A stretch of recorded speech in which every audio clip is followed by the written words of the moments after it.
ان کی سربراہی کے اندر ان کو مدینہ کے اندر بھیجا گیا تھا۔ یہ یاد رکھیے کہ بکس کے اندر یہ آتا ہے کہ بھی حضرت عثمان رضی اللہ تعالیٰ عنہ کی شہادت کے اندر جو مین کلپریٹ تھا وہ یہی محمد بن ابو بکر ہے۔ تو اس طرح کر کے یہ مطلب بکس کے اندر وہ چیزیں لکھی گئی ہیں۔ جو باقی دو کمانڈر تھے حضرت طلحہ اور حضرت زبیر، حضرت طلحہ کے بارے میں آتا ہے کہ بھی حضرت طلحہ کی جب غزوہ احد ہو رہی تھی تو اس ٹائم ان کا جو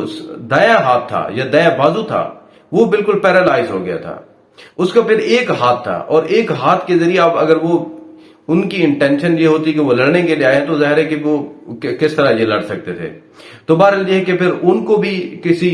شخص نے شہید کر دیا، اور پھر حضرت زبیر جو تھے ان کو جنگ کے اندر تو نہیں مارا گیا تھا،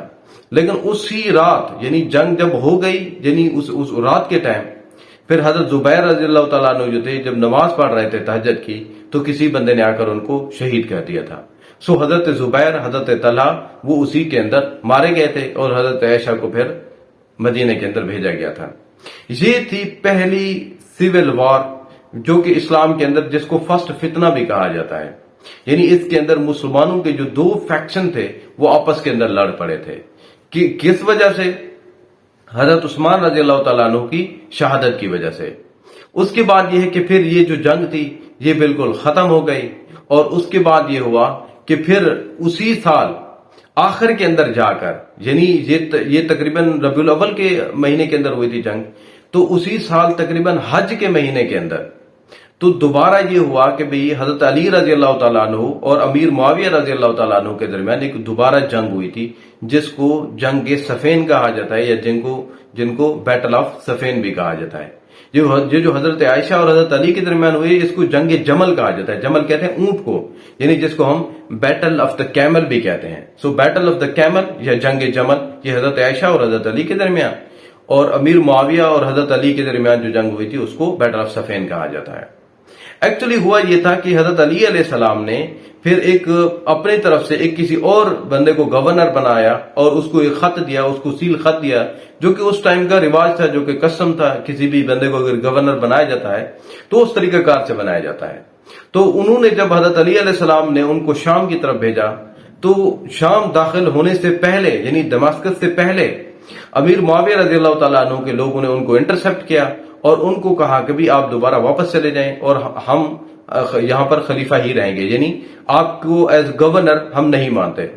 خلیفہ تو نہیں کہا امیر معاویہ نے، بلکہ انہوں نے کہا کہ بھی ہم حضرت علی علیہ السلام کو اس وقت تک خلیفہ نہیں مانتے جب تک وہ حضرت عثمان رضی اللہ تعالیٰ عنہ کے قتلوں کو پکڑ نہیں لیتے۔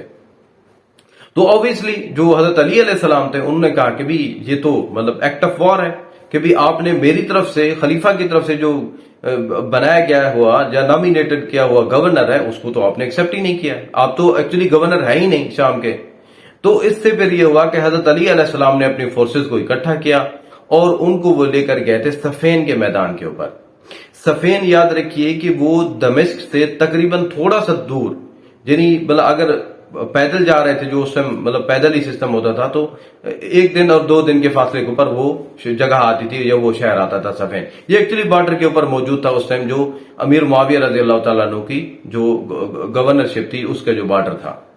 وہاں پر اکٹھے ہوئے۔ تو پھر امیر معاویہ رضی اللہ تعالیٰ عنہ بھی آ گئے اور انہوں نے پھر کیا کیا کہ انہوں نے آ کر جنگ نہیں کی۔ اب جنگ کیوں نہیں کی؟ جنگ اس وجہ سے نہیں کی کیونکہ یہ کس کا مہینہ تھا؟ یہ تھا ذوالحج کا مہینہ۔ اب ذوالحج اور محرم یہ 2 جو مہینے ہیں یہ کیا ہے؟ یہ حرام مہینے ہیں اور یہ مقدس مہینے ہیں، کیونکہ اس کے اندر جو بیٹل ہے وہ الاؤ نہیں ہے اسلام کے اندر۔ ایکچولی 4 مہینے ہیں، ایک ہے جی ذوالقعدہ، ذوالحج اور محرم، اور اس کے بعد کون سا مہینہ ہے؟ وہ ہے جی رجب کا مہینہ۔ یعنی یہ 4 مہینے ہیں جس کے اندر جو جنگ ہے وہ حرام ہے مسلمانوں کے اوپر۔ اب ظاہر ہے کہ یہ حج کے مہینے کے اوپر پہنچ گئے ہیں، تو حج کے بعد بھی لوگوں کے درمیان تھوڑی بہت وہ اسکرمیشز ہوئی ہیں تو ہوئی ہیں، ورنہ کوئی میجر بیٹل نہیں ہوئی۔ اس کے بعد پھر وہ محرم بھی گزر گیا، پھر جب ربیع الاول آیا تو ربیع الاول کے تقریباً 7ویں دن